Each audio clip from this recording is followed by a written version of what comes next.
morning and welcome to the Daily Echo. It is Thursday, July 24th. The title of today's Echo is really something that gets me fired up and motivated.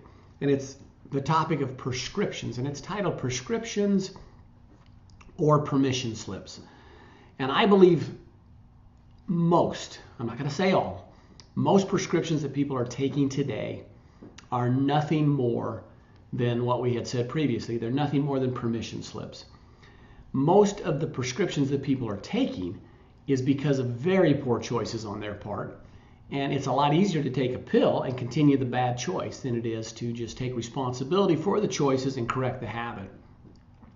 And a good example of this would be, diabetes is a huge example, probably the fastest growing disease we're seeing in our country. Type 2 diabetes didn't exist 100 years ago. And we have an epidemic on our hands because people continually eat poorly, don't exercise, get to a point where their blood sugar cannot be controlled, have massive amounts of body fat on their body, which create even more insulin resistance, and they go to their physician. The physician says, you got to lose weight, Bill. You got to start exercising.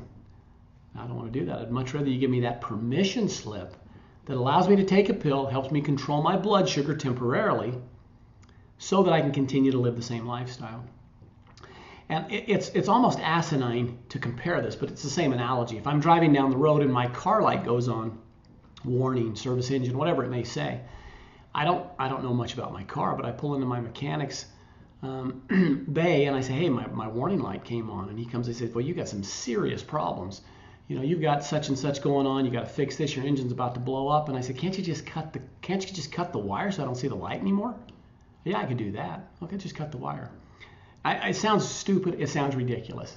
Why would we cut the wire? We know the car is going to blow up eventually. So why are we taking the pill to correct the problem that it's not even correcting? It's just cutting the wire so we don't see the light anymore. And that's what people do day after day, week after week. And diabetes is only one example. We see it with heart disease. We see it with cholesterol.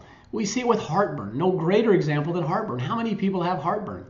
I was in Costco the other day and there's a brand new non-prescription. It just actually went to the generic line, and it's like Prilosec. And on the sign it has like 3 giant greasy sloppy joes, and it shows this little pill that'll fix that bad decision. And I think most people walk by and they're like, wow, this is great, I can keep eating that and take this and I won't get heartburn.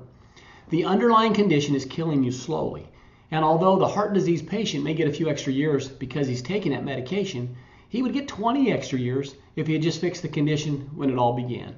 And not only would he have fixed the condition, but he would have been much happier, much healthier, had a much better quality of life. So when you're getting ready to go to your physician and look for that next prescription pill or that next permission slip, understand what you're really taking. Fix the root problem where it starts. Make sure and take responsibility. Your health, whether it's good or bad, in most cases is because of the choices that you're making. So make better choices. Have a great Thursday, a terrific Thursday. We'll be coming at you tomorrow on Fantastic Friday. Thanks always for tuning in.